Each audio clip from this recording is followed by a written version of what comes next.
Gumuho ang isang tulay sa Vietnam matapos dumaan ang isang truck. Ligtas kaya ang mga nakasakay? Ilan kaya ang naging biktima sa nasabing insidente? Ating alamin yan mula sa iba pang mga detalye ng balita. Ibabahagi maya-maya.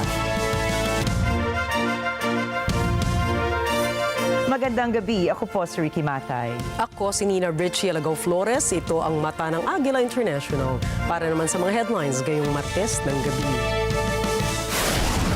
KOJC leader Apollo Quiboloy at ibang kapwa-akusado mananatili sa Campo Crame. Vice President Sara Duterte no-show sa OVP budget hearing. North Korean leader Kim Jong-un pinapatay umano ang mga opisyales dahil sa palyadong flood response sa Typhoon Gamy. Donald Trump at Kamala Harris kasado na para sa unang US presidential debate. At Apple inilabas ang panibagong iPhone 16.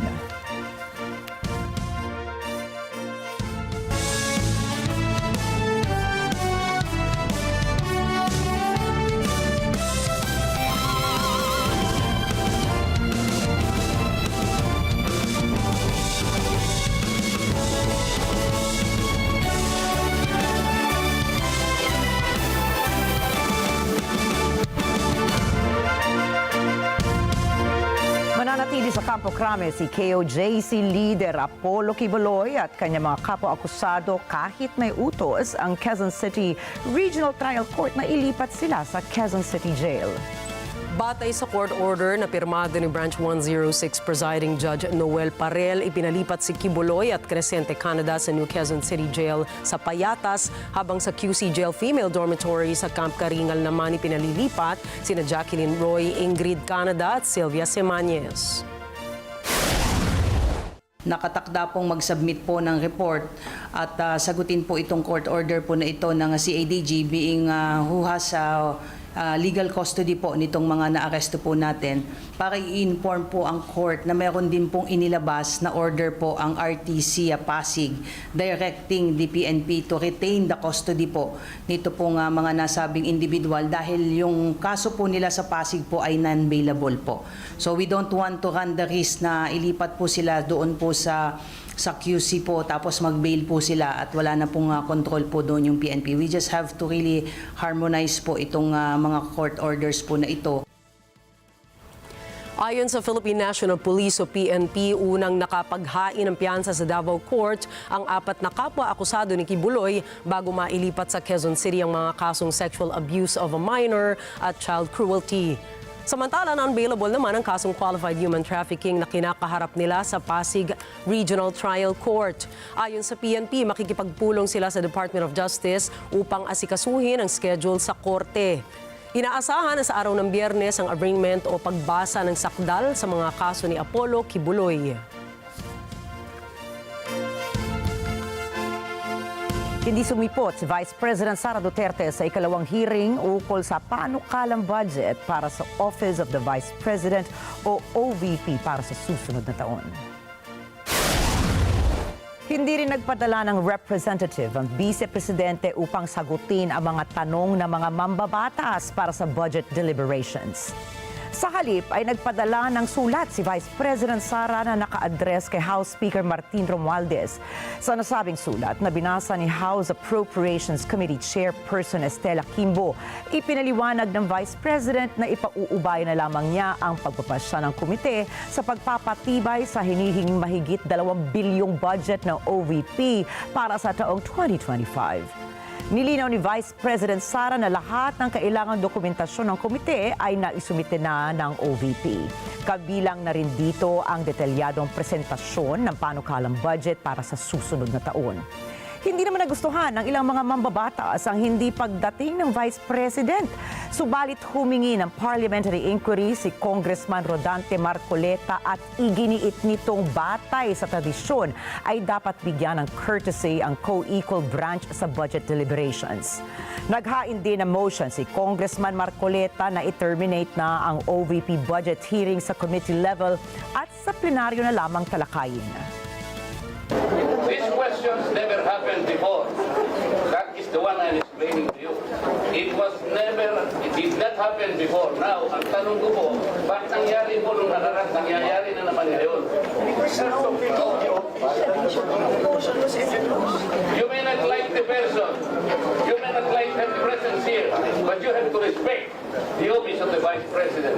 That is all, because that is guided by the tradition. And why are we intending to ask questions na naman at pinatawag nyo na naman kung sino-sino dito? Ang motion ni Congressman Marcoleta ay nakakuha ng 3 yes votes at 45 no votes at dahil po dito ay naipagpatuloy ang OVP budget deliberations. Kaugnay nito ay namahagi ng second part ng media interview ang tanggapan ni Vice President Sara sa mga miyembro ng media. Sa panayam na ito ay isinawalat niya na kinokontrol umano ni na House Speaker Martin Romualdez at House Appropriations Committee Chairperson Elizalde Co ang alokasyon ng pambansang budget. Inamin niyang ito ang dahilan kaya tumanggi siyang sagutin ang mga tanong ng mga kongresista sa OVP budget deliberations at ito rin ang naging dahilan ng kanyang pagbibitiw sa pwesto bilang DepEd Secretary. Inihalimbawa ni Vice President Sara ang naging karanasan niya sa 2023 budget ng Department of Education at sinabing may mga kongresistang lumapit sa kanya upang humingi ng cut sa 5 billion budget para sa classroom construction. Lumabas din anya sa General Appropriations Act noong taong 2023 na umakyat ang halaga ng pondo sa 15 billion pesos at kumpiyansa rin ng Vice Presidente na hindi niya kailangan ang corroborative witness dahil makikita ng publiko sa papel ang kanyang sinasabi. Department of Education noong taong 2023, merong 5 billion na inapprove para sa classroom construction. Nagulat ako kasi merong mga lumapit na miyembro ng House na humihingi. Nagulat ako, may humingi. Magkano ba ang amin dyan? Magkano ba ang amin dyan? So sinabi ko, hindi pwede ito. Kasi ang mangyayari nito, hindi magagawa ng Department of Education ang trabaho namin na mag-construct ng classroom ayon sa classroom backlog at sa prioritization base sa backlog at sa classroom construction. So sinabihan ko yung isang congressman, sabihan ninyo si Martin Romualdez na hindi pwede chap-chapin ang classroom construction na 5 billion. Yung 10 billion na yon hindi kontrolado ng Department of Education. Controlled yun ni Congressman Zaldico at Congressman Martin Romualdez. Hindi ko na kailangan ng corroborative witness dito dahil makikita niyo yon sa papel. Ipinaliwanag ni Vice President Sara na ganito rin ang nangyari sa 2024 DepEd budget kung kaya't nagbitiw na lamang siya bilang kalihim ng DepEd dahil ayaw na niya maulit ang mga nasabing pangyayari. Budget ng bayan taong 2024. Kung makikita nyo, ang approved na budget ng Office of the President para sa classroom construction ay 19 billion. Noong lumabas na ang House version ng Appropriations Bill ay naging 24 billion ito. So, approved 19 billion, paglabas sa House, naging 24 billion. At doon sa 24 billion na yon, kung hahanapin mo sa papel, kinuha nila ang 5 billion ng repairs ng classrooms at nilagay nila doon sa 19 billion para maging 24 billion siya. So, ang naiwan sa repairs, sa kawawang mga classroom, ay 1 billion. Kaya, makikita nyo, sa papel, nandyan yan. Naging 24 billion. Inaprubahan ng mga senador na sumalang sa executive session si dismissed Bamban Tarlac Mayor Alice Go para ihayag ang mga mahalagang impormasyon sa POGO operations. Sa kabila nito, inoobliga ng mga mambabata si Go na ilabas muna nito ang ebidensya na talagang may banta sa kanyang buhay. Ayon kay Senador Jinggoy Estrada ay maaaring makasira sa prinsipyo ng transparency at public accountability ng Senate investigations ang pagpayag sa hirit ni Go na sumalang sa executive session. Alice Go, who at one point was a public servant, owes the public the truth behind her flight, the truth behind her alleged misdeeds. Karapatan ng publiko na malaman ang mga kawatan sa gobyerno na kasangkot niya at na mga kasama niya para takasan ang isinasagawang investigasyon sa kanila. Personally, the only thing that could convince me to conduct an executive session is when she could provide concrete proof of the existence of threats in her life. Nangako ang United States Marine Corps o USMSC na tutulungan ang Armed Forces of the Philippines or AFP sa pagpapaunlad ng maritime domain awareness nito. Layunin ng hakbangin na mas maging interoperable ang AFP sa American counterparts nito. Ang maritime domain awareness ay patungkol sa kakayahan ng isang bansang maingatan at matukoy ang alinmang panghihimasok sa territorial waters nito. Ayon sa AFP, bumisita si USMC Head General Eric M. Smith sa Camp Aguinaldo para makipagkita kay AFP Vice Chief Lieutenant General Arthur Cordura nitong Lunes.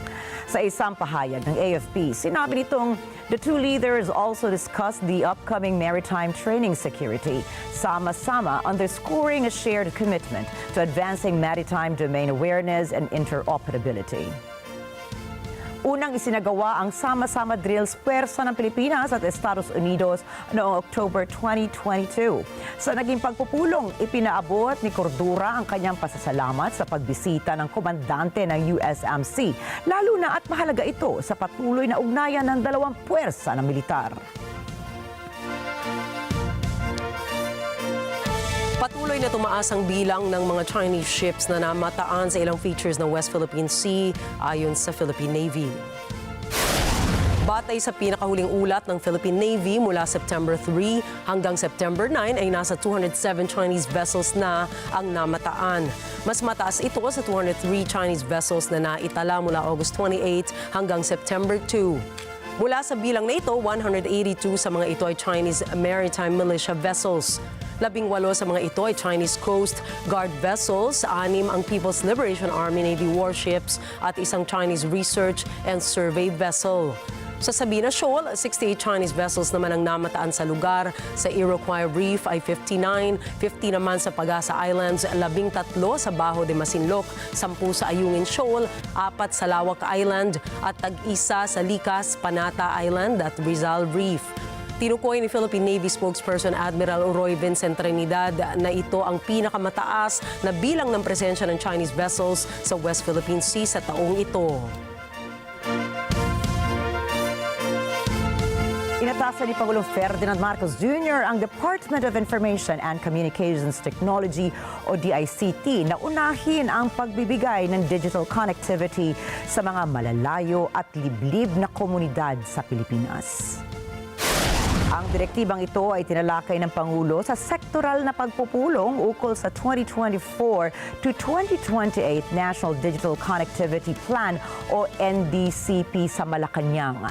Iminungkahi niyang unahin ang pag-roll out ng connectivity program sa mga lugar kung saan maaaring magbigay ng libreng Wi-Fi ang gobyerno. Samantala, upang masiguro may market para sa mga telecommunication companies, sinabi rin ni Marcos na maaaring tumulong ang pamahalaan sa mga telco sa pamamagitan anya ng pagbibigay access sa mga pasilidad ng gobyerno sa publiko. Dagdag pa ng Pangulo, kapag nasanay na ang mga tao sa internet connectivity, ay saka lamang ilalabas ang allowance para sa Wi-Fi at ang pondong ito ay nakapaloob na rin naman sa budget ng NDCP.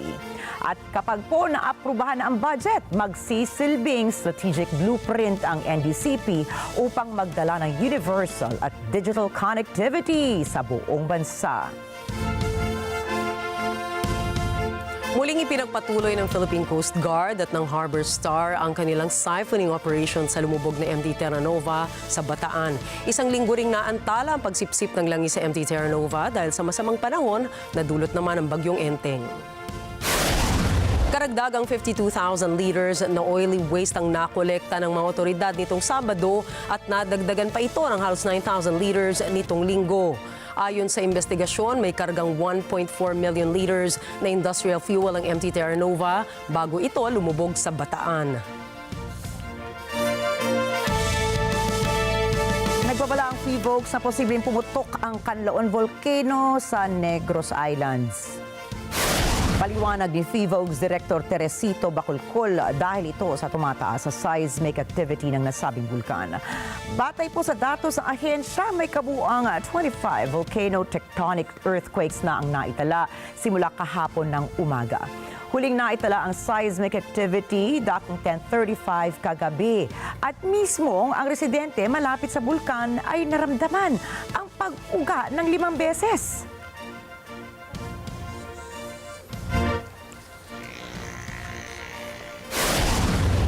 Susunod, Kim Jong-un pinapatay ang ilang opisyales dahil sa palihadong pagresponde sa Typhoon Gamy. 40 tao patay sa isang pag-atake ng Israel sa Gaza. At Donald Trump at Kamala Harris nakahanda na para sa unang debate nila. Mga detalye ng mga balita sa pagbabalik ng Mata ng Agila International.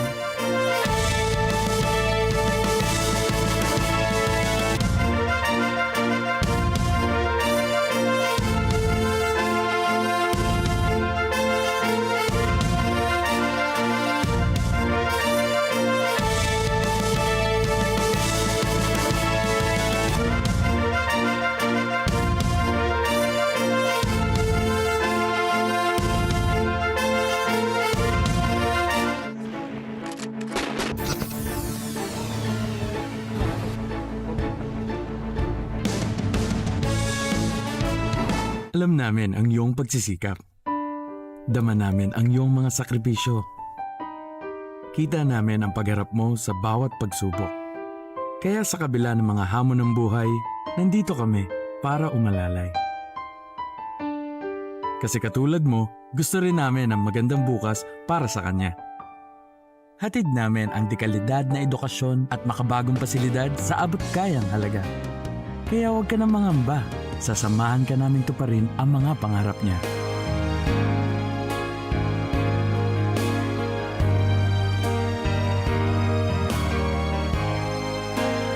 Maaasahan mong sulit dito ang mga pinagsikapan mo. Sa aming mga makabagong pasilidad at sistema ng edukasyon.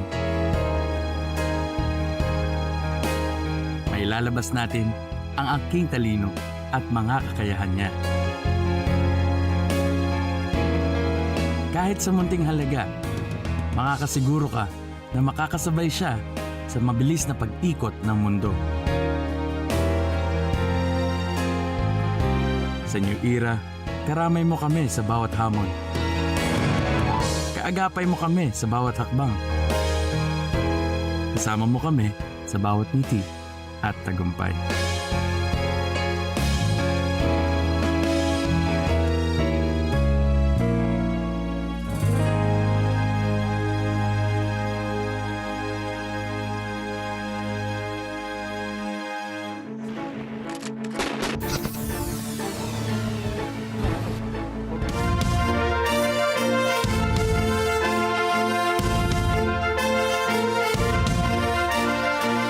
Paghahanap sa 13 katao matapos mahulog ng gumuho ang isang tulay sa Vietnam na tinamaan ng Typhoon Yagi.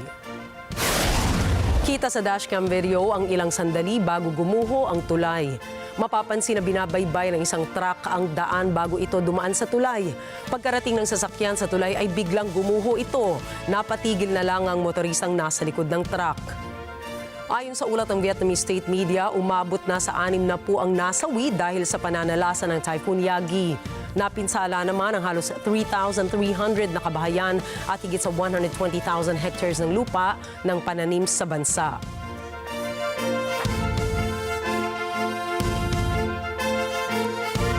Nanawagan ng mga doktor sa West Bengal, India na ipagpapatuloy nila ang protesta dahil sa sexual na pang-aabuso at pagpatay sa isang trainee na doktor maliban na lamang kung matutugunan ang kanilang mga kahilingan.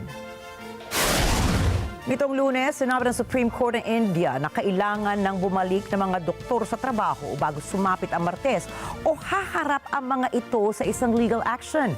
Subalit, binigyan diin ng mga nagpo-protestang doktor na bigyan muna ng hustisya ang babaeng doktor na natagpo ang patay sa isang silid-aralan sa Kolkata noong Agosto 9. Dinedemanda rin nilang magkaroon ng maayos sa seguridad sa mga ospital katulad ng pagkakaroon ng sapat na security staff at mga security camera sa mga pampublikong ospital, pati na rin ang pagpapatalsik sa hepe ng pulisya ng lungsod. Lahat po ng ito ay kanilang hinihiling bago nila sundin ang kautusan ng Supreme Court na bumalik na sa trabaho. Ayon sa ulat ng mga investigador ng South Korea ay nagpapatay ng 30 matataas na opisyales base sa nangyaring pagresponde ng kanyang gabinete sa nakaraang bagyo si Kim Jong-un. Sinintensyahan niya ng korupsyon at dereliction of duty ang mga opisyal bago niya ito hatulan ng capital punishment. Ang Typhoon Gamy na mas kilala sa atin bilang Bagyong Karina ay kumitil ng halos 4,000 katao at nasa 15,000 katao rin ang napilitang lumikas mula sa probinsya ng Sinuiju at Uiju. Ayon naman sa iniulat ng KCNA ay nagkakahalagang halos $304 million ng pinsala ang idinulot nito sa mga probinsya ng North Korea. Sa isang madalang na pagpapakita ng suporta ay nagpadala ng tulong si South Korean President Yoon Suk-yeol sa naapektuhang lugar sa kabila ng umiigting na tensyon sa gitna ng dalawang bansa. Kasing init ng heatwave na nararanasan ngayon sa China ang bangayan sa social media ng mga magulang at mga school officials ukol sa paggamit ng aircon sa kanilang mga silid-aralan. Nakikiusap ang mga magulang sa school officials na mag-install na ng aircon dahil ang temperatura sa kanilang mga lugar ay lagpas na ng 35 degrees Celsius. Ayon sa ibang ulat, posibleng pumalo pa ang heatwave sa 40 degrees Celsius. Pero sagot ng mga opisyal ng Education Department ng Changsha City, hindi sila mag-i-install ng aircon sa mga classrooms upang matuto umanong magsikap at magtiis ang mga mag-aaral doon kahit na sobrang init. Maraming mga magulang ang uminit din ang ulo dahil sa komento ng nasabing Education Department. May isang Weibo user na nagtanong kung kaya ba ng Education Bureau na magtrabaho kahit nasa 40 degrees na ang temperatura ng kanyang paligid at kung ito na nga raw ba ang paraan upang malinang ang kakayahan ng mga estudyante na magsikap at magtiis. May ilang mga magulang na nagsabing seryosong bagay ang global warming at kung walang aircon ay mahihirapan ang mga estudyante sa kanilang pag-aaral. Nagkaroon din tuloy ng debate online kung sino ang dapat magbayad sa magagasto sa aircon at sa electricity bill.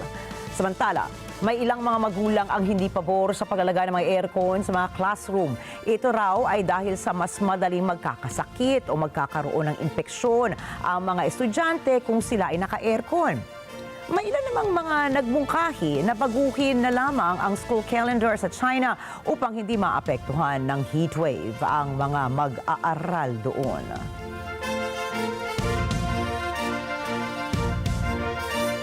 Sinabi ng White House na hudyat ng lumalalim na kooperasyon sa pagitan ng Russia at China ang magkasamang naval drill na isinagawa ng mga ito kamakailan.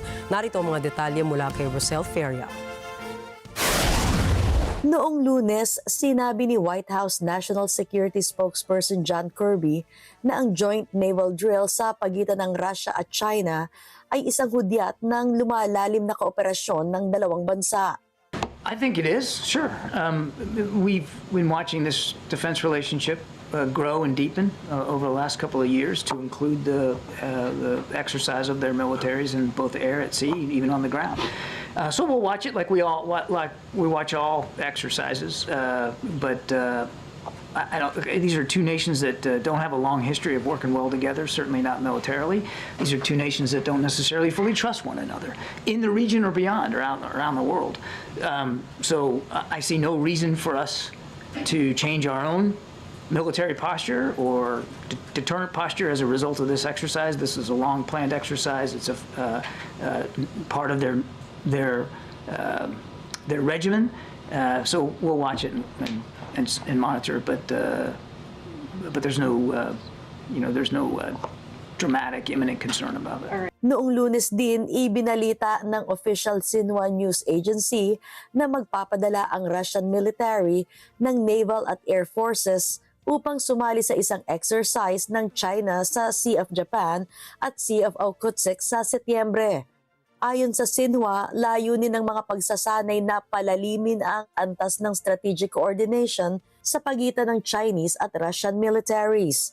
Dagdag nito, para rin pagbutihin ang abilidad ng mga ito na magkasamang rumesponde sa mga banta sa seguridad. Rosel Feria para sa Mata ng Agila International, trusted, connected, on point.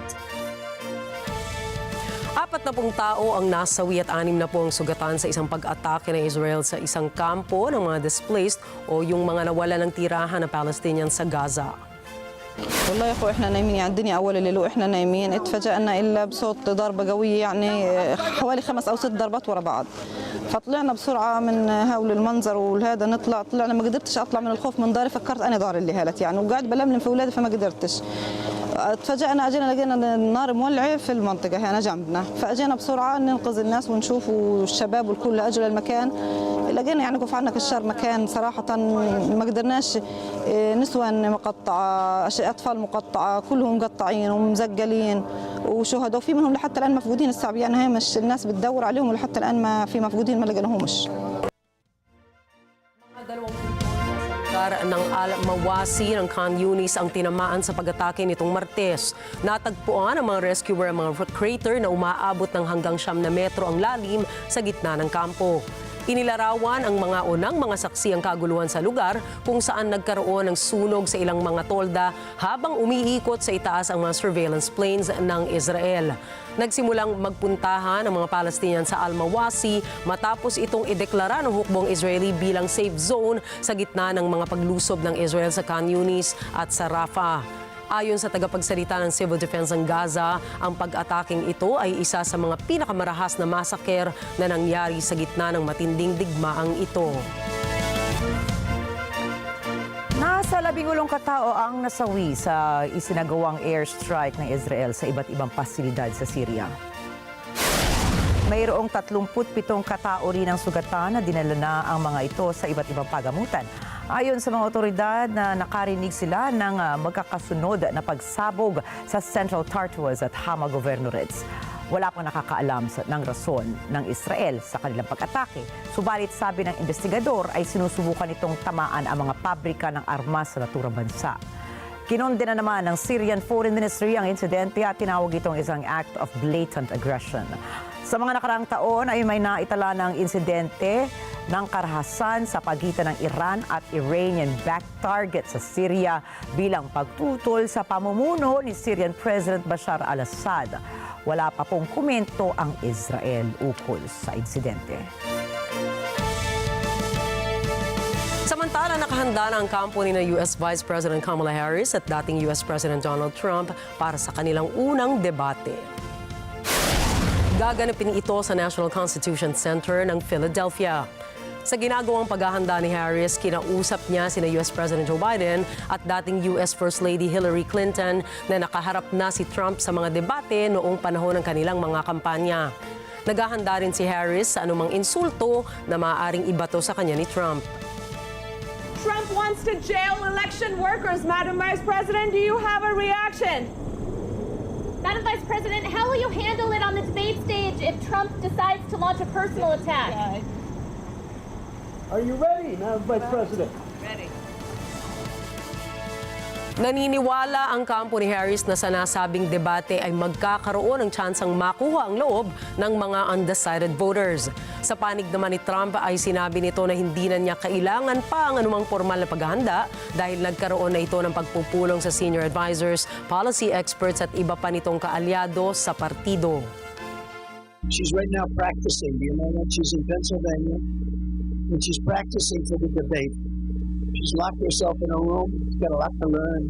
She's locked herself in a room, and they have one problem. You know what the problem is? They have MAGA people outside screaming, "We love Trump, we love Trump, we love Trump," and they can't focus. Can you believe it? Ibinahagi naman ng campaign spokesperson ni Trump na si Jason Miller ang ilang mga paksa na ibabato nila kay Harris. Kinabibilangan ito ng maling paghawak niya ng US-Mexico border, illegal immigration, pagbawi sa mga sundalo ng US na nakatalaga sa Afghanistan at ang paghina ng ekonomiya ng Estados Unidos.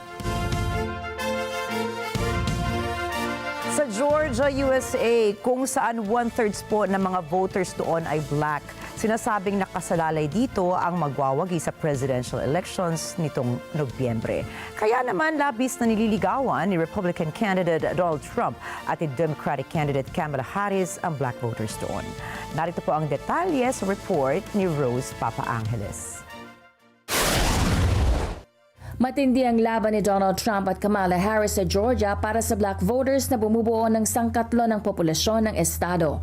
Ito ay ang pinakamalaking bahagi ng black voters sa 7 battleground states na siyang magpapasya ng November 5 presidential election. Batay sa opinion poll sa Georgia, mahigpit ang laban sa pagitan ni Trump at Harris, hindi tulad noong Hulyo kung saan lamang si Trump ng 6 na puntos kay Biden. Noong 2020, natalo si Trump kay Biden ng halos 12,000 na boto lamang. Para kay Demetrius Hall ng Savannah, Georgia, kabado siya sakaling manalo si Trump dahil sa babala nitong magiging diktador. If he win the election, he's going to do exactly what he said. He's going to be a dictator. A lot of people who's like a veterans and other the people who don't work and earn their pension, they're going to lose the pension, the health benefits, and crime going to get worse. If he loses, then he's talking about a bloodbath, so yeah, I don't know. Ayon sa kampanya ni Harris, matagal na nilang nililigawan ang black voters. Ngunit para kay Chris Edwards ng Georgia, walang solusyon o planong inihahain si Harris sa mga issue. Right now, I would definitely vote for Trump. The reason why I will vote for Trump, Trump is offering more tangibles that some or most black Americans think that will benefit our community, such as immigration. The way immigration is running under the Democratic time right now is hurting our economy because we're having millions of people come in. They're reaping the benefits such as Medicaid, Medicare, DHS. They're receiving all these benefits that so many our elders, our retired military that may be homeless, and the regular homeless people, they can't get these benefits, but we're giving it to people who never put into the system. So that's a huge problem for me, and I know a few other people. Sakaling manalo si Trump sa Georgia, hindi na nito kailangang ipanalo ang 3 Midwestern battleground states na Michigan, Pennsylvania at Wisconsin. Rose Papa Angeles para sa Mata ng Agila International, trusted, connected, on point. Susunod, libo-libo inilikas dahil sa lumalaking sunog sa California. Elon Musk inaasahang magiging pinakaunang trilyoner pagsapit ng 2027. At Jenny ng Blackpink maglalabas ng bagong kanta sa Oktubre. Detalye pa rin ang mga balitang yan sa pagbabalik ng Mata ng Agila International.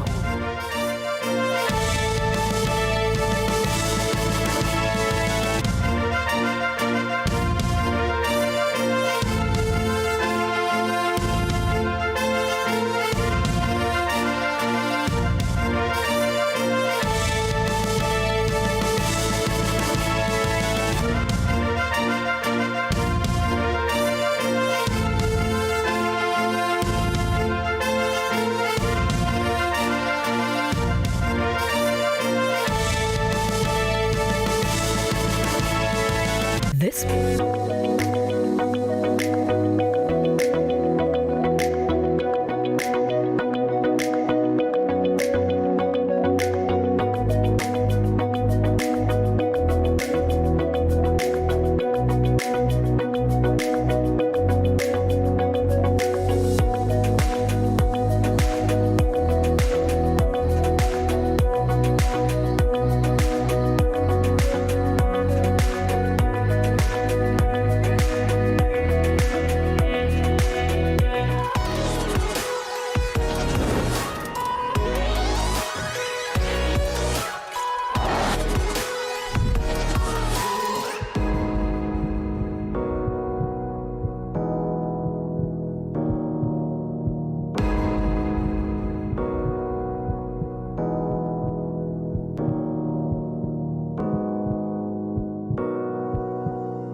Nagbabalik ang mata ng Agila International sa pagpapatuloy ng mga balita ngayong gabi.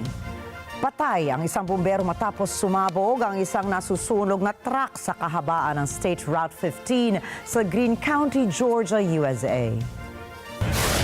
Kita po sa video ang ilang sandali bago sumabog ang sasakyan. Ayon sa ulat ng Greene County Fire Rescue, nasawi si Battalion Chief Chris Eddy habang inaapula ang apoy mula sa truck. Nakadestino si Eddy sa Station 11 ng Greene County Fire Rescue. Patuloy namang iniimbestigahan ng mga otoridad ang sanhi ng apoy ng pagsabog ng sasakyan.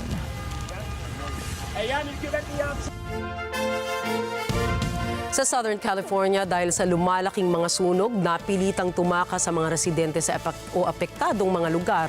Nasa peligro rin ang libu-libong mga istruktura doon habang pilit na pinapatay ng mga bombero ang line fire. Si Myla Simbulan para sa balita.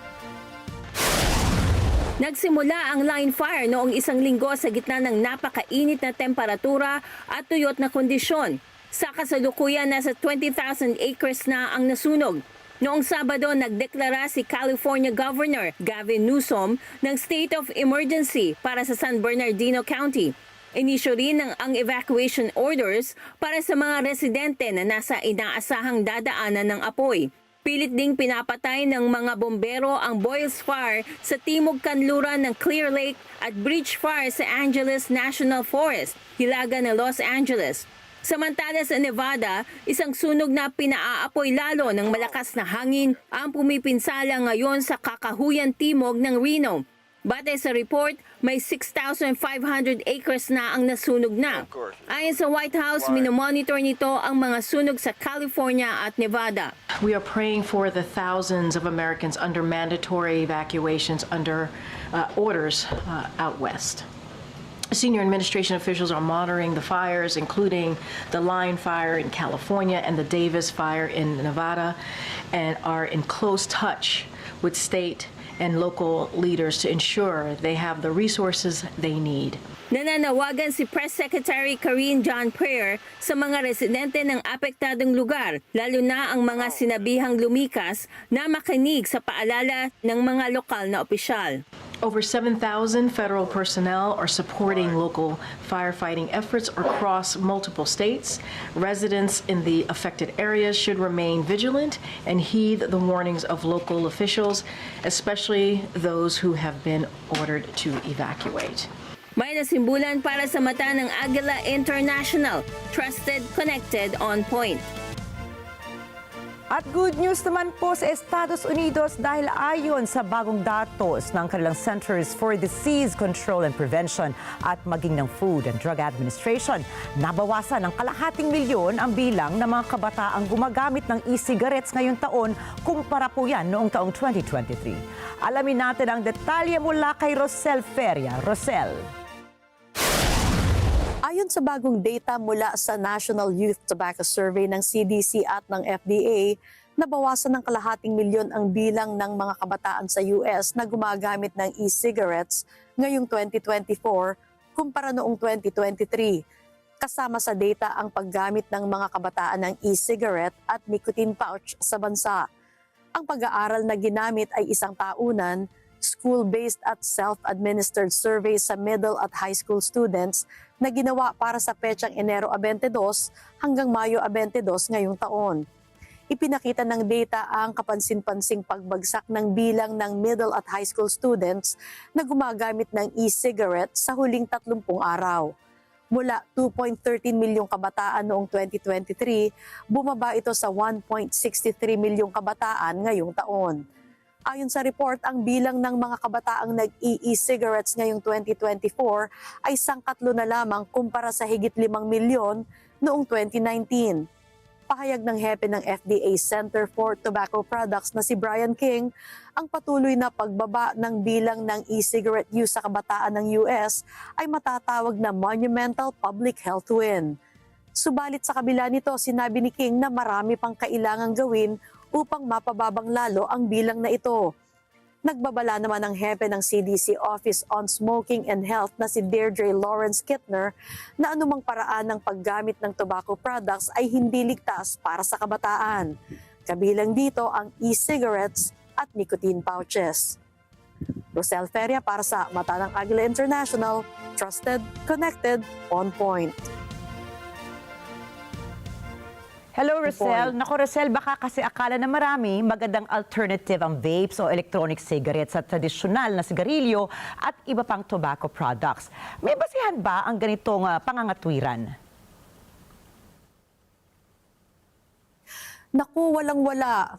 Ayon sa The Real Cost online reading material ng Health and Human Services dito, kahit na ang nakamamatay na tobacco product ay ang sigarilyo, wala pa ring ligtas na kahit anong tobacco product. Alam nyo, maaaring maglaman ng vape aerosol can ng parehong mga kemikal na nasa sigarilyo, kasama ang chromium, formaldehyde, lead at nickel. Kaya naman matindi ang kampanya ng pamahalaan na dapat ilayo ang mga kabataan sa mga produktong ito kahit pa sa e-cigarettes. Marami man yung 250,000 kabataang huminto ng paggamit ng e-cigarettes, may mga natitira pang mahigit 1,500,000 kabataan ang gumagamit pa rin ito. At yan ay yung mga nasa middle at high school pa lamang na students. Sa buong bansa, batay sa isang survey noong 2021, may 11,000,000 tao sa US, edad 18 pataas, ang gumagamit ng e-cigarettes.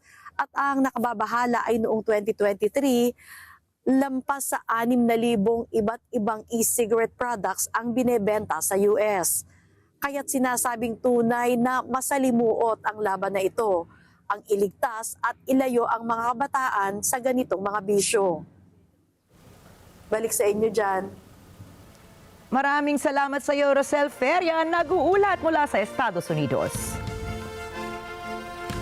At sa Estados Unidos pa rin, hindi pa rin nadarakip ang sospek sa pamamaril sa Kentucky Freeway nitong weekend. Ayon sa mga otoridad, patuloy ang paghahanap sa sospek. Narito ang report ni Chantel Santos.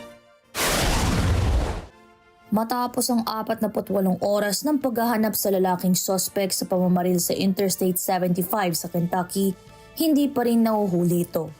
Pinangungunahan ng Kentucky State Police ang manhunt sa sospek na si Joseph Couch. Si Couch ay 32 taong gulang. Kinilala ito ng pulis matapos natatto sa sakyan na nakarehistro sa sospek. May natagpuan ring AR-style rifle malapit sa pinangyarihan ng insidente. 5 tao ang nasaktan sa pamamaril. Lahat ng nasaktan ay nasa ligtas na kalagayan sa kabila ng isa sa mga ito na tinamaan ng bala sa muka at isa naman ay sa braso. Umaasa ang mga otoridad na mapapagod si Couch matapos ang ilang araw na pagtatago. Ayon sa tagapagsalita ng Kentucky State Police, binili ni Couch ang baril at balang ginamit nito noong Sabado ng umaga. Sinasabing nagsimulang mamaril ang sospek mula sa isang bangin sa ibabaw ng kahabaan ng interstate bandang 5:30 ng hapon noong Sabado. May 12 sasakyan ang tinamaan. Tinutuntun pa rin ng pulisya ang motibo sa pamamaril. Si Couch na taga-Timugang Kentucky ay nagsilbi sa US National Guard sa loob ng 4 na taon. Naging miyembro rin ito ng Engineer Battalion. Walang seryosong criminal record si Couch. Chantel Santos para sa Mata ng Agila International, trusted, connected, on point. At ang latest naman po sa Georgia shootout dahil sa Georgia, USA, naghahanap na po ng kasagutan ang Investigation Bureau doon ukol sa naganap na pamamaril sa isang high school noong Miyerkules lamang. 2 estudyante at 2 teachers ang nasawi sa nasabing insidente samantalang 9 naman ang nasugatan. Narito pang report ni Jeff Sanidad. Noong Huwebes, makikitang pumapasok ang crime scene truck na ito ng Georgia Bureau of Investigation sa parking lot ng Apalachee High School. Ito ay isang araw matapos barilin at mapatay ni Colt Gray ang 2 estudyante at 2 teacher at makasakit ng 9 na iba pa. Gray ay isa ding estudyante doon. Siya ay 14 na taong gulang. Pinagtagpi-tagpi ng mga investigador sa Georgia kung paanong nakakuha ang suspect ng semi-automatic rifle na ginamit nito sa mass shooting.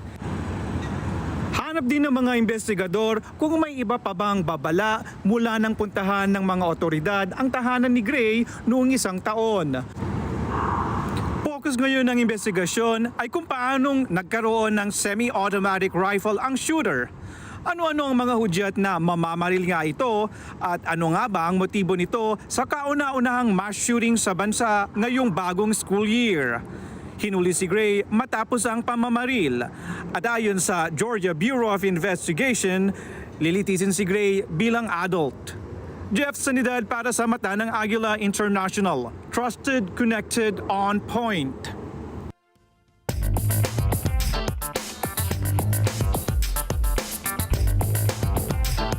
Inaasahan na magiging unang trillionaire si business tycoon Elon Musk sa taong 2027 ayon sa pagtaya po yan ng Informa Connect Academy.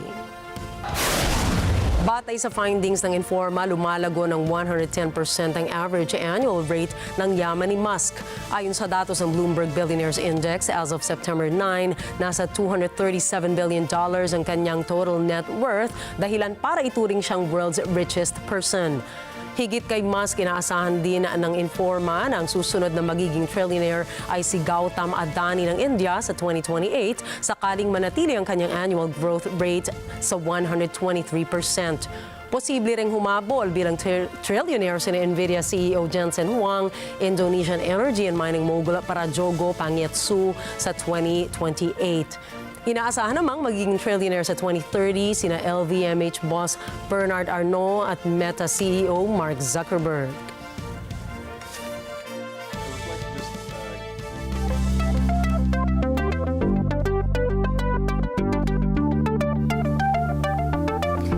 Inihayag ng NASA na ligtas sa lumapag ang Starliner capsule sa White Sands Space Harbor sa New Mexico matapos i-undock mula sa International Space Station o ISS.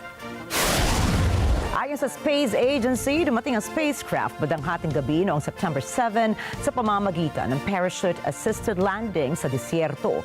Sa kabila nito, hindi pa rin nakauwi ang dalawang astronauts ng Starliner. Matatandaang na-stranded sina NASA astronaut Butch Wilmore at Sunita Williams sa ISS dahil sa helium leak sa maneuvering engine system ng spacecraft kung saan 5 sa 28 na makina ang hindi na gumagana.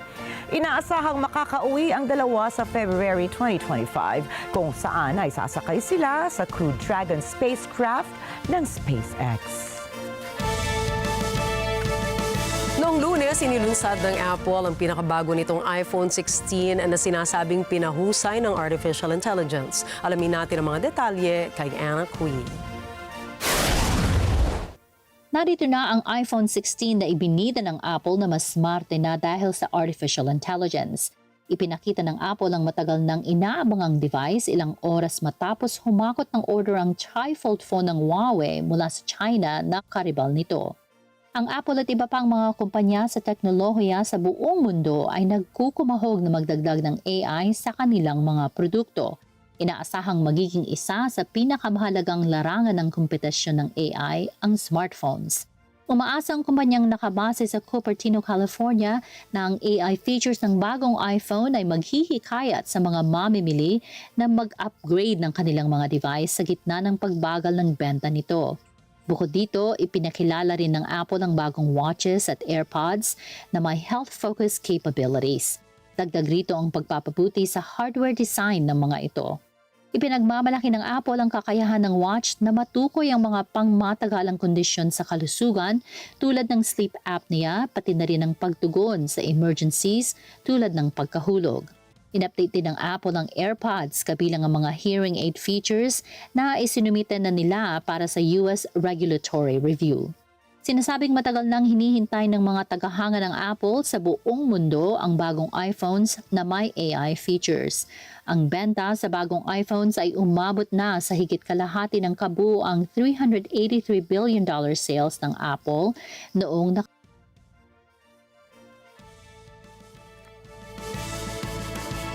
Sa iba pang mga balita, dumalo ang higit sa 70 mga bansa sa pagbubukas ng ReAIM International Summit sa South Korea. Ayon sa lokal na ulat, nakatuon sa paglulunsad ng blueprint na magiging responsable sa paggamit ng artificial intelligence or AI sa military. Sa kabila nito ay marami ang hindi sang-ayon sa direktiba na ito, subalit kabilang sa mga dumalo ay ang mga bansang malakas ang militar. Kasama na rito ang Estados Unidos at China, kilala na may hidwaan sa isa't isa sa pagpapaunlad ng teknolohiya. Tinalakay ni South Korean Foreign Minister Cho Tae-yul ang legal review sa military AI. Tiniyak naman ng Foreign Minister na susunod ang magiging batayan sa international law ang mga mechanism para maiwasan ang paglikha ng nakamamatay na autonomous weapons.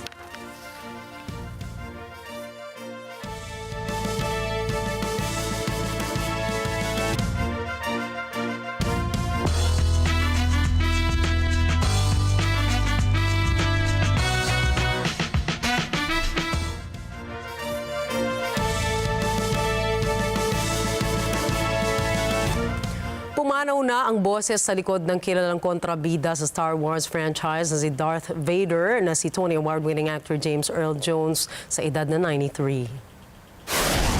Inihayag ni Representative ni Jones na si Barry McPherson ang pagkamatay ng batikang aktor. Hindi naman nagbigay ng ibang detalye si McPherson hinggil sa pagkamatay ni Jones. Nag-umapaw ang tributes para kay Jones nang malaman ng karamihan ang pagpanaw ng aktor.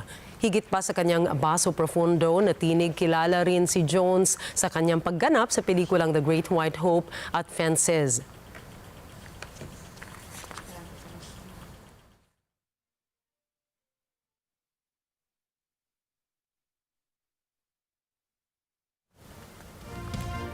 Sa ibang balita naman, pumanaw na sa edad na 83 gulang ang Brazilian musician na si Sergio Mendes na nakilala sa pagdadala niya ng bossa nova internationally noong taong 1960. Kinumpirma ng kanyang pamilya nitong Biyernes ang naging pagpanaw ni Mendes sa kanilang tahanan sa Los Angeles kasama ang kanyang asawa at mga anak. Ayon sa inilabas na pahayag ng kanyang pamilya, matagal nang nakikipaglaban si Mendes sa naging epekto ng COVID na tumagal at naging dahilan ng kanyang pagdurusa. Kinikilala na isa si Mendes sa naging matagumpay na Brazilian artists internationally. Ito ay mula sa higit sa 35 niyang album na nakapag-uwi ng gold at platinum. Dagdag pa rito ang pagtanggap niya ng 3 Grammy Awards at nominasyon sa Oscar kung saan ay huli siyang nagtanghal noong 2023 sa Paris, London at Barcelona.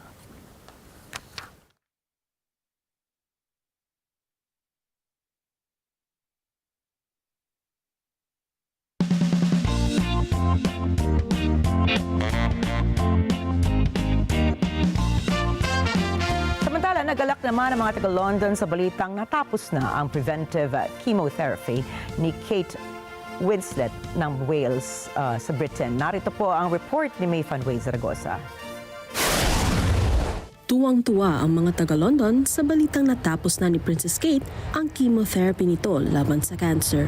Sumailalim ang prinsesa sa malaking operasyon sa tiyan noong Enero dahil sa natuklasang cancer dito. Sinabi ni Kate sa isang personal na mensahe na kalakip ng isang pribadong video na dadalo siya sa ilang public engagements sa huling bahagi ng taon. Kasama niya sa video si Prince William at ang 3 nilang maliliit na anak, si Princess Charlotte, sina Prince George at Prince Louis. Binigyang diin ng prinsesa na ang kanyang landas tungo sa ganap na pagaling ay magiging mahaba. Ang kanyang focus, anya, ay maging cancer-free. Kinasiyahan ng mga Londoners ang balitang ito kung saan ang ilan ay tinatawag itong kamanghamanghang balita. Amazing. Amazing that she's completed it. Like, who doesn't want that news? It's so good. And she's got the kids and yeah, I can't imagine how scary and emotional it's been, but it's what an amazing thing, yeah. Well, I think she has to have a balance between her private life and not putting too much stress on herself, because obviously cancer is kind of sort of a, can be caused by stress. So I think she needs to find that balance with enjoying herself, but also just having a good quality of life for herself and her family. Well, I'm really pleased for it. It's nice because it's been a while, isn't it? Poor lady. And being in the public eye, everybody's sort of wondering what she's... It must be hard for you to do it, with public watching you all the time. So yeah, it's really good news. Oh, well, I think it's good that anyone can finish their cancer treatment, and hopefully that she'll get through it and she lives like anyone else, because we all deserve to live. So, and Kate's actually my favourite royal, so yeah. I hope she gets better soon. Si Princess Kate na 42 taong gulang ay asawa ng tagapagmana ng trono na si Prince William. Mayfair Zaragoza para sa Mata ng Agila International. Trusted, connected, on point. Kinokonsidera ngayon ng Rome ang paglalagay ng limitasyon sa dami ng turista na maaaring bumisita sa Trevi Fountain. Ayon sa mga opisyal ay inaasahan nila na umabot sa 32 milyong turista ang pumunta sa gaganaping Jubilee sa 2025. Kasunod nito ay ang paglalatag nila ng plano para sa mga bibisita sa fountain kung saan ay kinakailangan nilang magkaroon ng reservation. Dagdag pa rito ang fixed time slots na magiging daan sa mas kakaunting bilang ng mga turista sa lugar. Nakilala ang sikat na tourist spot mula sa paghahagis ng barya para muli silang makabalik sa Rome. Samantala, nahaharap naman ang nasabing plano sa mga protesta ng mga turista na tinatawag nilang over-tourism. Isinagawa nito linggo ang natatanging kompetisyon ng longest-running canine surf para sa mga aso sa California. Dinaluhan ng naturang event ng iba't ibang mga aso kasama rin dito ang kanilang mga amo na handang-handa para sa kanilang mga alaga. Pinangunahan ng Helen Woodward Animal Center ang ika-19 na annual Dog Surfathon para sa taunang pagtitipon na ginanap sa Del Mar Dog Beach. Agaw pansin din sa event ang mga outfits at costumes na suot ng mga aso, kagaya na lamang ng goggles at surfboards na dala naman ng kanilang mga owners.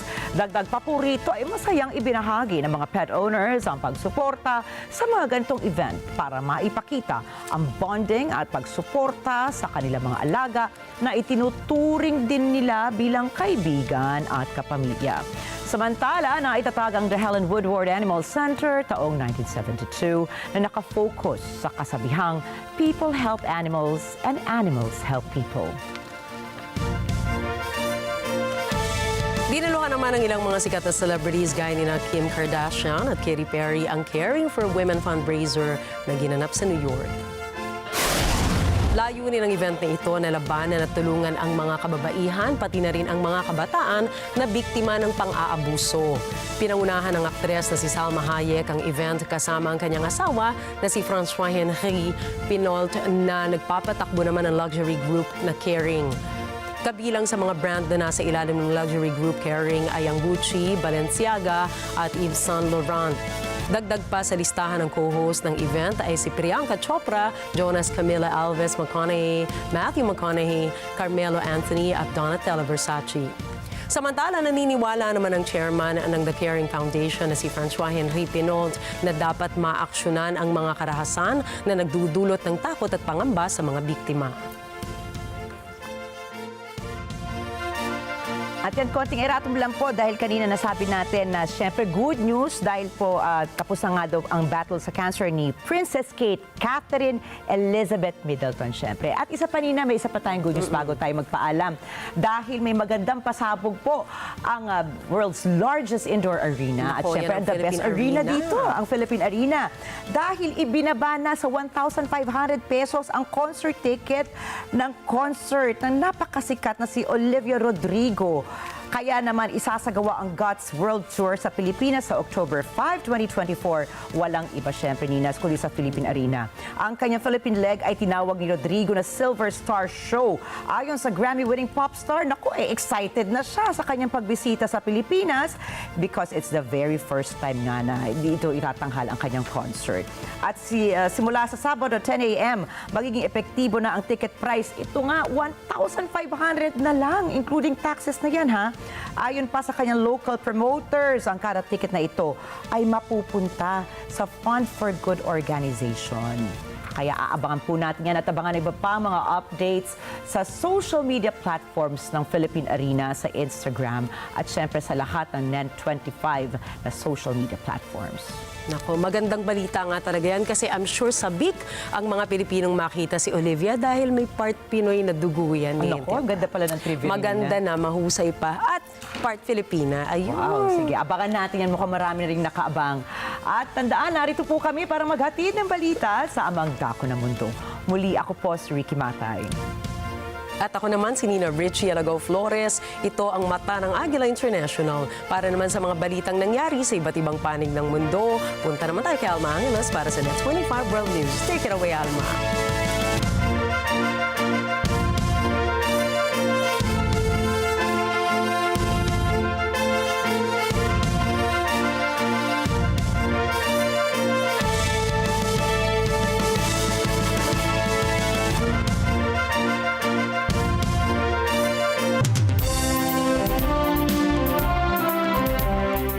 Thank you, Nina and Rikki. Good evening, everyone. I'm Alma Angeles, and welcome to Net 25 World News.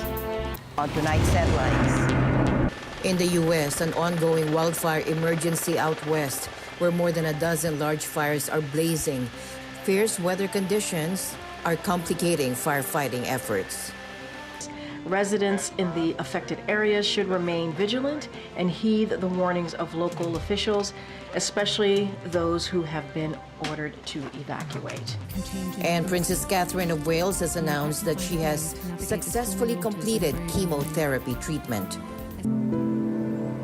The cancer journey is complex, scary, and unpredictable for everyone, especially those closest to you. James Earl Jones, the legendary actor, whose powerful presence and iconic voice made him a household name for decades, has passed away. And Apple introduced its highly anticipated iPhone 16, featuring advanced artificial intelligence capabilities. The news starts now.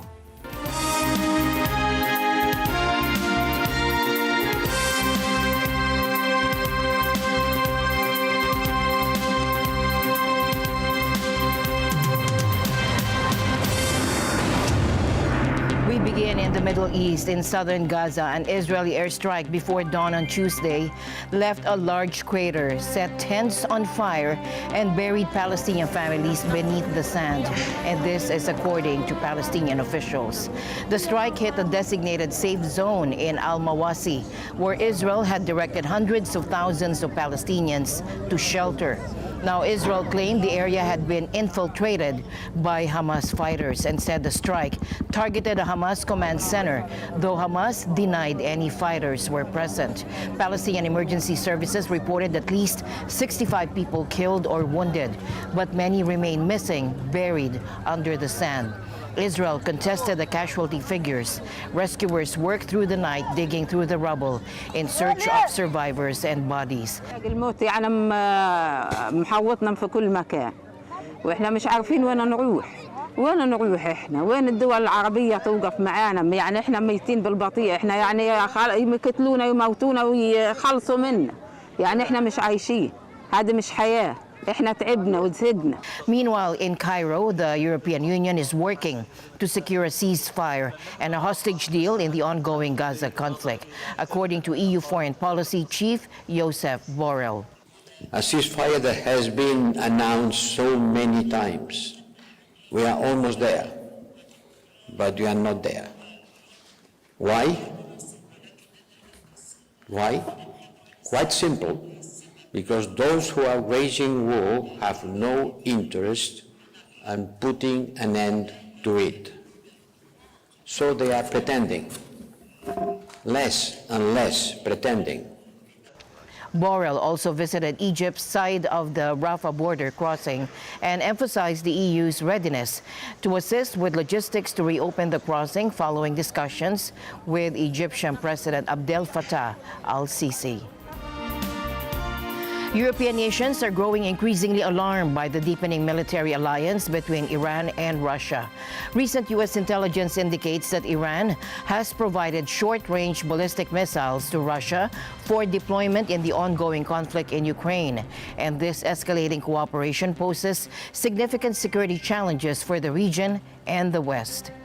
While the specifics of the missile transfer remain uncertain, the revelation has increased tensions, especially since Iran had previously denied such report. I cannot confirm the reports that the transfer has happened, but I would point you to what we've said in the past, that any such provision of that kind of technology would not only have a deleterious effect on the Ukrainians' ability to continue to defend themselves and certainly on the lives and livelihoods of Ukrainians, but could, depending on what the deal, how it's consummated, have equally deleterious effects on the Middle East.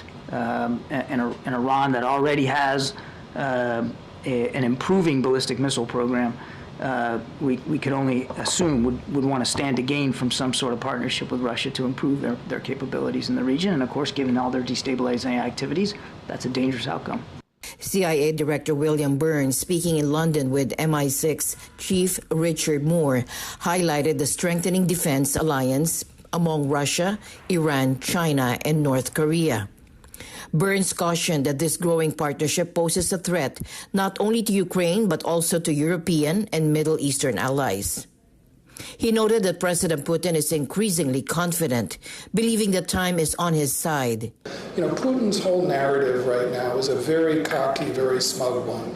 It's time's on my side. It's only a matter of time before the Ukrainians are going to be ground down and all of their supporters in the West are going to be worn down, and I'll be able to dictate my terms for a settlement. Iran's ties with Russia have attracted scrutiny, particularly due to its alleged supply of attack drones last year. An investigation revealed that these drones were powered by engines based on German technology that Iran had illicitly obtained nearly 2 decades ago.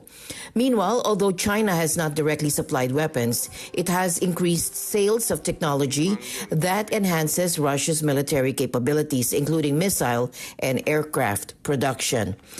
The war demonstrates that our security is not regional, it is global. Iran and North Korea are providing drones, ammunition and more, and China has become a decisive enabler of Russia's war against Ukraine through its non-limits partnership and support for Russia's defense industrial base. This includes the transfer of dual-use materials such as weapons, components, equipment and raw materials. I call on China to stop supporting Russia's illegal war.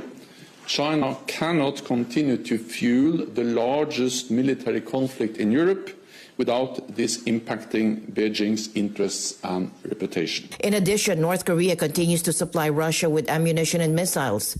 Over the weekend, Ukraine's foreign ministry expressed serious concerns about the potential ballistic missile transfer from Iran to Russia. And Kiev is urging NATO allies to approve the use of Western missiles to strike deeper into Russian territory in hopes of ending the 31-month-long conflict. We need to have this long-range capability not only on the occupied territory of Ukraine, but also on the Russian territory. Yes, so that Russia is motivated to seek peace. Putin wants more Ukraine to occupy than he wants security for Russia. He doesn't care about Russian land and people. He just wants to grab as much of our land and as many of our cities as possible. Tensions are rising in the region as North Korea announces plans to bolster its military capabilities. Take a look. North Korea's Kim Jong-un has laid out plans to, quote, exponentially increase the country's nuclear weapons, according to state media KCNA on Tuesday. They quoted a speech Kim gave the day before to mark North Korea's founding anniversary. KCNA also reported that a so-called nuclear force construction policy is in the works, which it says would allow Pyongyang to more thoroughly prepare, quote, nuclear capability and its readiness to use it properly at any given time and ensuring the security rights of the state. Kim, in his speech, emphasized the need for a strong military to counter threats from the US and its allies, citing a grave threat from a US-led nuclear military bloc in the region. Germany last month joined the United Nations Command, which is led by the United States and South Korea. That move heightened tensions with the North, which denounces the border monitoring force for being what it calls an illegal war organization. The state media reports of Kim's speech came hours ahead of a meeting of the defense ministers of the UN Command member states in the South. Vice President Kamala Harris and former President Donald Trump are set to face off for the first time tomorrow, with the stakes higher than ever as they head into a pivotal debate. A new national poll shows the race is incredibly close, with Trump holding 48% and Harris 47%, well within the margin of error. Tomorrow's debate could have a significant impact on the outcome of the presidential election on the 5th of November. Vice President Harris arrived in Philadelphia early today ahead of the debate and has been intensely preparing for days, holding mock sessions and practicing on a debate stage. She even sparred with former Clinton aide Philip Reines, who stood in as Trump. This is definitely one of the more consequential debates in recent history, and there's a couple of reasons for that. One is that the race is just so close that any movement of the needle could have a profound impact on the election. And the other one is the simple fact that a lot of Americans still don't know who Kamala Harris is. They want to know about the issues that are important to her, where she stands. There's been some criticism of her from Trump and the Republicans that sometimes she's embraced far left progressive positions and then has tried to tack back to the center. So that's one area where people are going to be looking. But the other one is just simply, how does she handle herself on stage? What's her comportment? What measure of strength does she show? Does she push back at Trump when he comes at her? Harris has made it clear she expects Trump to lie during the debate and is preparing for his unpredictable tactics. Meanwhile, Trump claims he doesn't need much preparation, but has been meeting with a small group of advisors, including Florida Congressman Matt Gaetz and former Democratic presidential candidate Tulsi Gabbard. And she's practicing for the debate. She's locked herself in a room. She's got a lot to learn. She's locked herself in a room, and they have one problem. You know what the problem is? They have MAGA people outside screaming, "We love Trump, we love Trump, we love Trump," and they can't focus. Can you believe it? But no crime Kamala has committed against the rule of law is worse than her nation-wrecking border invasion. There's never been anything like it. Trump has continued to push false claims about the 2020 election and is predicting similar issues in 2024, pledging to prosecute anyone involved in election fraud. There's some thinking that Trump has more to lose than to gain from this, and largely because his own behavior is always such a lightning rod. You know, he's going to have to act a lot like he acted in the June debate with Joe Biden, which was you know, for Trump, he was fairly disciplined. He was sort of composed. He let Biden speak, and in doing so, he sort of let Biden, you know, for want of a better word, hang himself with a poor debate performance. So I expect Trump to be, he'll be a little more rambunctious this time around, you know, for that small universe of voters who are still thinking maybe Trump. They want to see if he can act presidential. And, you know, that's going to be the test for him. Harris's team says part of her strategy is to remain calm while attempting to rattle Trump and expose his true self. But I think it's going to be a test for Kamala Harris. How is she going to handle the insults? How is she going to handle the bullying from Donald Trump? And I think that both candidates are going to try to get under the skin of the others. I think that Trump is going to try to make Kamala angry or less joyful to interrupt her vibes. And of course, Kamala Harris is being urged to let Trump be Trump. How do you play upon his insecurities to have him have one of those moments that is going to be persuasive to the very, very small number of undecided voters that we have? Both candidates know that their performance tomorrow could shape the final stretch of this high-stakes election campaign. And we go to the ongoing wildfire emergency out west in the U.S., where more than a dozen large fires are blazing. Fierce weather conditions are complicating firefighting efforts. Scorching temperatures and erratic winds are complicating firefighting efforts. In California, the line fire is burning out of control east of Los Angeles, endangering tens of thousands of homes and structures. Firefighters are battling the blaze in challenging terrain with unpredictable weather patterns, adding to the danger. In Northern California, another wildfire has destroyed structures and forced thousands to evacuate. Firefighters are working tirelessly to contain the flames and prevent further damage. The terrain is very difficult terrain, some inaccessible areas for the crews to reach to be able to fight this fire aggressively and safely. The weather, we've had a significant weather now for the last 3 days into the fourth day, reaching triple digits. Saturday and Sunday, we had thunderstorms form over the actual fire itself. And even though we did have some rainfall under the fire, it creates erratic winds, which in turn spread embers and make the fire grow. A wildfire near Reno, Nevada has led to the evacuation of 14,000 people and a herd of wild horses.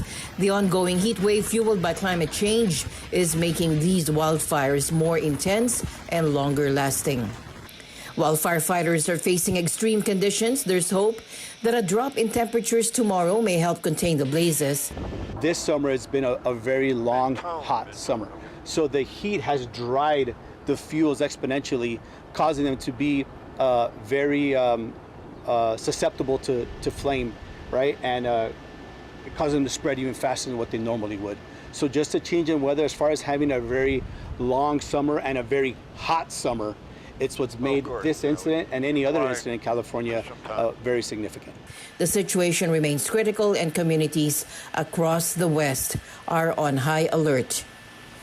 7,000 federal personnel are supporting local firefighting efforts across multiple states.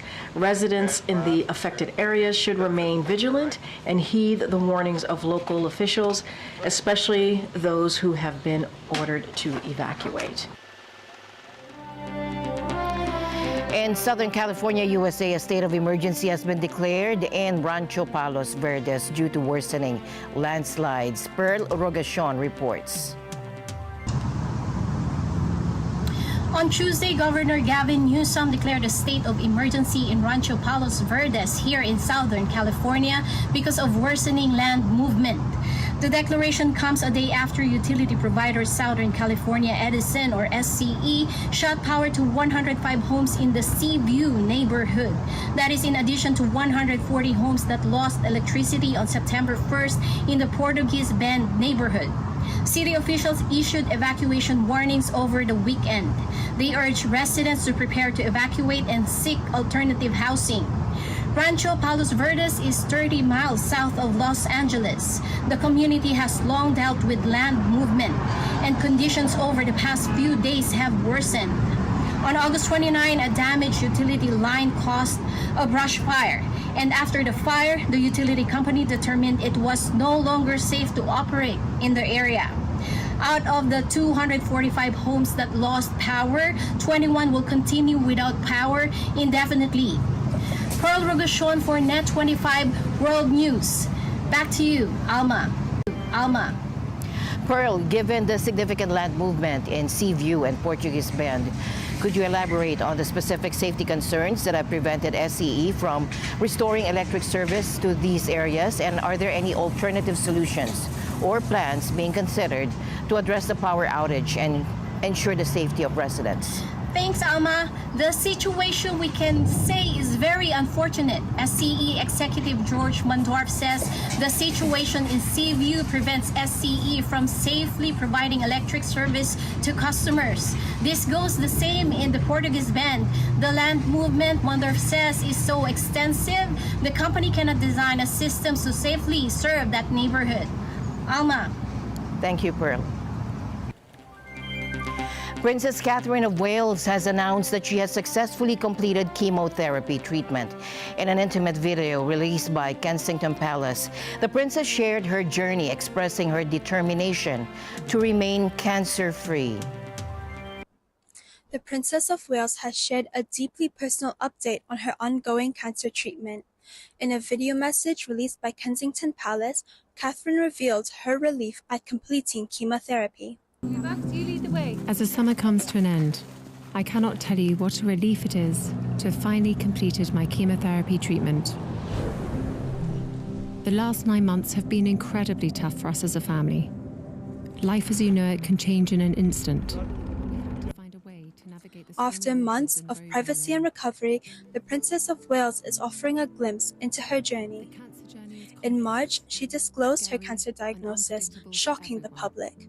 Since then, she has been undergoing treatment and has been away from public duties. With humility. This time has above all reminded William and me to reflect and be grateful for the simple yet important things in life. Despite the challenges, the princess remains optimistic. She described the experience as incredibly tough, but expressed gratitude for the support she has received. While her health is improving, Kensington Palace has clarified that it's too early to say if she is cancer-free. The princess is expected to gradually return to public life, with plans for a few engagements later this year, including the annual Remembrance Service. Although I have finished chemotherapy, my path to healing and full recovery is long, and I must continue to take each day as it comes. I am, however, looking forward to being back at work and undertaking a few more public engagements in the coming months when I can. However, palace sources emphasize that her health remains the top priority and a full return is still some time away. This update offers hope for the princess's recovery and provides a sense of relief for her supporters. As she continues her journey, the public will be following her progress with compassion and well wishes. Reporting for Net25 World News, this is Shannon Chloe Kia from London, United Kingdom. Back to you, Alma. And James Earl Jones, the legendary actor whose powerful presence and iconic voice made him a household name for decades, has passed away. Best known as the voice of Darth Vader in Star Wars and Mufasa in The Lion King, Jones overcame a childhood stutter to achieve extraordinary success. With nearly 90 television roles and over 120 film credits, his career spanned 6 decades, earning him nearly every prestigious award, including the rare EGOT, an Emmy, Grammy, Oscar, and Tony. Jones' breakout performance came in 1968 on Broadway, playing boxer Jack Johnson in The Great White Hope, which won him his first Tony Award. Raised by his grandparents in Mississippi, Jones overcame a severe stutter, a challenge that would shape his resilience and dedication to his craft. And they're aware more of the ironies that is what humor is.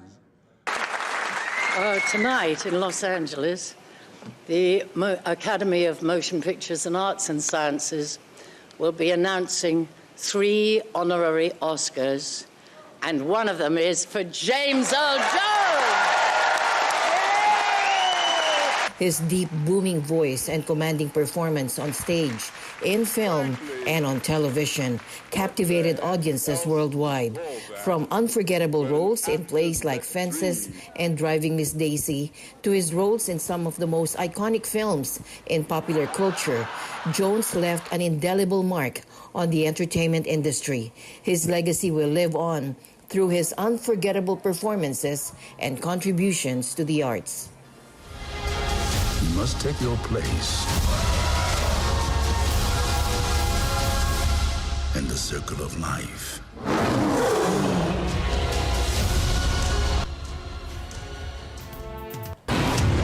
And the news continues here on Net25 World News. We'll be right back.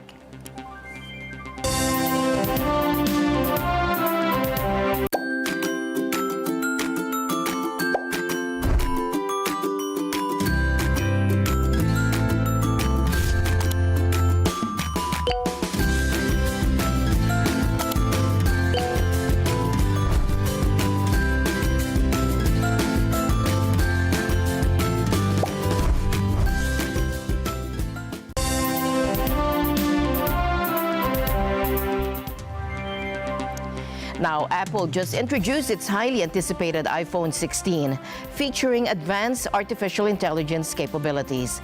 The tech giant also revealed significant enhancements to its Siri personal assistant. Apple has unveiled its iPhone 16 with new AI features. The next generation of iPhone has been designed for Apple Intelligence from the ground up. Apple Intelligence is the name of the company's artificial intelligence software. It'll be used to improve Siri, Apple's personal assistant, as well as enhancing camera features. Apple Intelligence marks the start of a new era for Siri and makes it more natural, more contextually relevant, and more personal to you. Tech companies around the world are racing to add AI to products, and phones are expected to be one of the most important battlegrounds. Suppose you're out for a stroll and you stumble upon a restaurant you haven't been to before. Just click and hold the camera control and point your iPhone. With just a click, boom, your iPhone instantly pulls up restaurant hours, ratings, and quick options to check out the menu or make a reservation. iOS 18 also makes our safety capabilities even more helpful.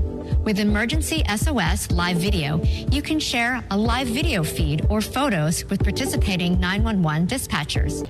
There were a couple of things. There's always the fact that Apple is not a one-trick pony, and so today you saw 3 different family of products that all are going to speak to consumers in different ways.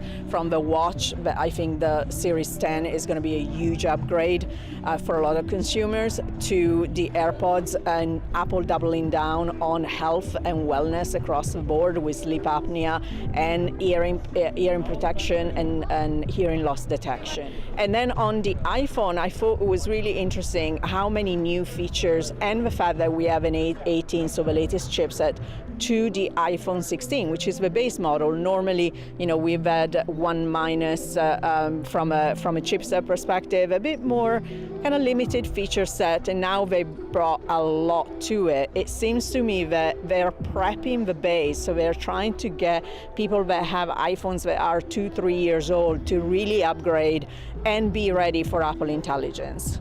So here we are at an Apple keynote. There's a hardware-focused event, and yet it was Apple Intelligence that got most of the attention, right? They probably said it 50 times throughout the keynote.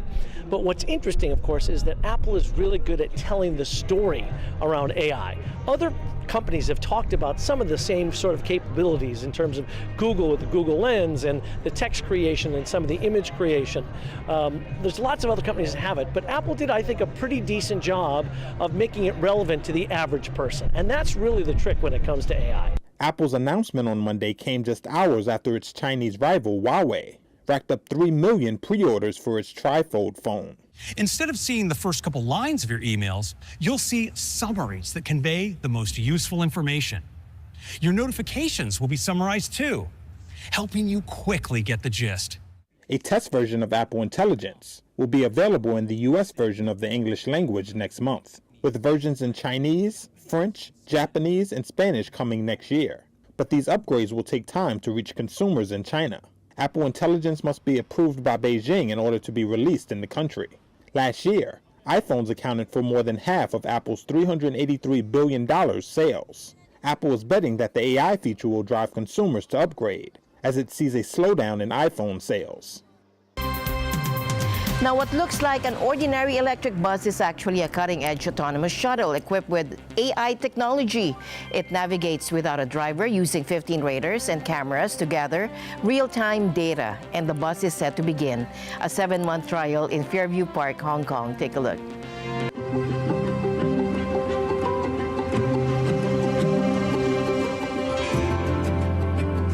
This electric light bus may seem ordinary, but it is actually an autonomous shuttle. It is equipped with an artificial intelligence or AI system that takes the place of a driver. There are 15 radars and recognition cameras installed around the autonomous vehicle, or AV, to collect real-time data about its surrounding environment. The AI system then analyzes the data for driving. Additionally, 5G technology is used to monitor the vehicle's condition in real time via smart lampposts. The Automotive Platforms and Application Systems R&D Center has been developing and testing this autonomous driving system for 2 years and is about to start a trial run at Fairview Park in Yuen Long for about 7 months. This will enable residents to use the autonomous bus as it shuttles a 2.5-kilometer loop road in the housing estates. In Fairview Park, I think the road itself is very suitable for doing autonomous vehicle testing because the road itself is quite wide. They have a lot of speed bumps. So the speed of the road, the average speed of cars on the road are quite slow. Before the trial run, the system was tested and adjusted for about 6 or 7 months. We slow down the car against the speed hump in a very smooth manner so that the people who ride on it will be feeling very comfortable. And apart from that, when the AV is parked or moved into the bus stop, we hope that it would be parked as close as possible. along with the Fairview Park project. There are currently 8 autonomous vehicles undergoing trials across the city. Net 25, your trusted source for global news, keeping you informed every day. I'm Alma Angeles. We'll see you back tomorrow. Good night.